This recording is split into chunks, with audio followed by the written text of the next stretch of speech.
Hello বন্ধুরা, welcome to my YouTube channel care education purpose. যদি কেউ সাবস্ক্রাইব না করে থাকো তাহলে সাবস্ক্রাইব করে রেখো পরবর্তী সব ভিডিও পাওয়ার জন্য। আজকে আমি তোমাদের সাথে আলোচনা করতে চলেছি এসএলএসটির জিওগ্রাফি সাজেশন 2025। তো দেখো, জিওগ্রাফিতে প্রথম যে টপিকটা আছে পৃথিবীর ভূত্বক গঠন এবং বিন্যাস, এই টপিকটার ওপর যে এমসিকিউ টাইপ কোশ্চেন হতে পারে সেই 50টি গুরুত্বপূর্ণ এমসিকিউ আমি তোমাদের সাথে আলোচনা করব। তো চলো ভিডিওটা শুরু করা যাক। দেখো, আমি সবে উত্তরগুলো কিন্তু পরপর দিয়ে দেব। তো এগুলো এমসিকিউ টাইপের তোমাদের থাকতে পারে, তো তোমরা প্রথমে সব ভালো করে দেখে নিও, কারণ এমসিকিউ 4টে অপশন থাকবে, তার মধ্যে যে উত্তরটা হবে তোমাদের ঠিক করতে হবে। তো এখানে আমি পরপর সব উত্তরগুলোই শুধু তোমাদের বলে যাব।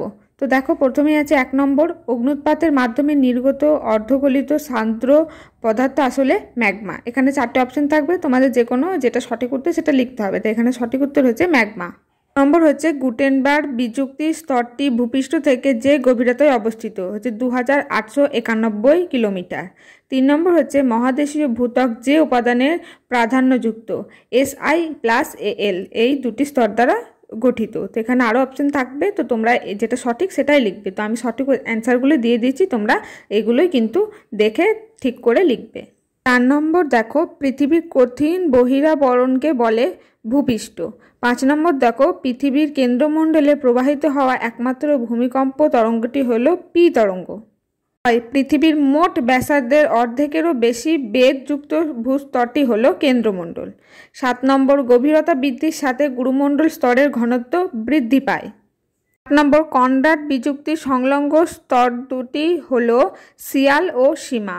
তারপর দেখো, ভূপৃষ্ঠ থেকে ভূকেন্দ্র পর্যন্ত পৃথিবীর ব্যাসার্ধ প্রায় 6371 কিলোমিটার। মহাসাগরীয় বা সামুদ্রিক ভূত্বক গঠনকারী প্রধান শিলা হলো ব্যাসাল্ট। তারপর দেখো, ভূত্বক ও গুরুমণ্ডল মধ্যবর্তী কম ঘনত্বযুক্ত স্তরটিকে বলা হয় অ্যাস্থেনোস্ফিয়ার। 12 নম্বর দেখো, গুরুমণ্ডলের উপরিভাগকে বলা হয় ক্লোফোসিমা। 13 নম্বর দেখো, শিয়াল স্তরটি মূলত যে ধরনের শিলা দিয়ে গঠিত তা হচ্ছে গ্রানাইট। লেমান বিযুক্তি স্তরটি ভূপৃষ্ঠ থেকে যে গভীরতায় অবস্থিত 5149 কিলোমিটার। তারপরে দেখো, ভূত্বক গঠনকারী প্রধান উপাদান হলো অক্সিজেন। তো মহাদেশীয় ভূত্বকে যে দুটি উপাদানের প্রাধান্য থাকে তা হলো সিলিকন ও অ্যালুমিনিয়াম। তারপর দেখো, ভূত্বক ও গুরুমণ্ডলের মধ্যবর্তী বিযুক্তি রেখাটি হলো মোহ বিযুক্তি রেখা। 18 নম্বর দেখো, ভূত্বকের 100 কিমির মধ্যে তাপমাত্রা বৃদ্ধির হার 15 ডিগ্রি সেন্টিগ্রেড থেকে 30 ডিগ্রি সেন্টিগ্রেড পর্যন্ত। 19 দেখো, উপকেন্দ্র থেকে যে কৌণিক দূরত্বে ভূকম্প ছায়াবলয় অবস্থান করে তা হলো 104 ডিগ্রি থেকে 140 ডিগ্রি পর্যন্ত। নম্বর দেখো, মহাসাগরীয় ভূত্বকের গড় গভীরতা 5 থেকে 7 কিলোমিটার। তারপর সর্বাধিক ধ্বংসাত্মক ভূমিকম্পীয় তরঙ্গ হলো এল তরঙ্গ। ভূমিকম্পের এস তরঙ্গ সর্বাধিক গতিপ্রাপ্ত হয় নিম্ন গুরুমণ্ডলে। কত সালে কনরাড বিযুক্তি রেখা আবিষ্কৃত হয়? 1925 সালে। দেখো, ভূমিকম্পের পি তরঙ্গ, এস তরঙ্গ ও এল তরঙ্গ পৃথিবীর যে অংশের ভেতর দিয়ে চলাচল করতে পারে তাকে কি বলে? উত্তর হবে ভূত্বক। তারপর দেখো, এস তরঙ্গ পৃথিবীর কোন অংশ দিয়ে চলাচল করতে পারে না? উত্তর হবে কেন্দ্রমণ্ডল। মহাসাগরের তলদেশের নিম্নাংশ মূলত যে জাতীয় শিলা দ্বারা গঠিত তা হলো ব্যাসাল্ট।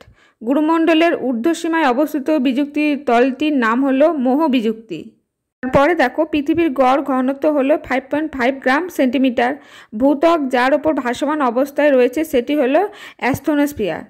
কেন্দ্রমণ্ডলের পদার্থ সমূহ প্রচণ্ড তাপ ও চাপে রয়েছে স্থিতিস্থাপক বা সান্দ্র অবস্থায়। 31 নম্বর দেখো, কেন্দ্রমণ্ডলের গড় ঘনত্ব 10 থেকে 13 গ্রাম পার ঘন সেমি। দেখো, কোফেসিমা স্তর হলো ঊর্ধ্ব গুরুমণ্ডল। তারপরে দেখো, ভূ অভ্যন্তরে তাপমাত্রা বৃদ্ধির গড় হার প্রতি 32 মিটার গভীরতায় 1 ডিগ্রি সেন্টিগ্রেড। তারপর 34 নম্বর দেখো, পৃথিবীর মোট আয়তনের প্রায় 15% অধিকার করে আছে কেন্দ্রমণ্ডল। এস তরঙ্গ কোন স্তরে প্রবেশ করতে পারে না? উত্তর হবে কেন্দ্রমণ্ডল। অশ্বমণ্ডল হলো গুরুমণ্ডলের ঊর্ধ্বাংশ। কেন্দ্রমণ্ডলটি খনিজের গঠন অনুযায়ী কী নামে পরিচিত? উত্তর হবে নিফে। ভূত্বকের শিয়াল ও সীমা স্তরের মাঝে যে বিযুক্তির তল অবস্থিত তার নাম হলো কনরাড বিযুক্তির তল। 39 দেখো, প্রধানত কোন শিলা দ্বারা অ্যাস্থেনোস্ফিয়ার গঠিত? হবে পেরিডোটাইট। 40 নম্বর, গুরুমণ্ডল পৃথিবীর মোট আয়তনের কত শতাংশ অধিকার করে আছে? উত্তর হবে 42। 41 দেখো, কেন্দ্রমণ্ডলের মূল উপাদান হলো নিকেল ও লোহা।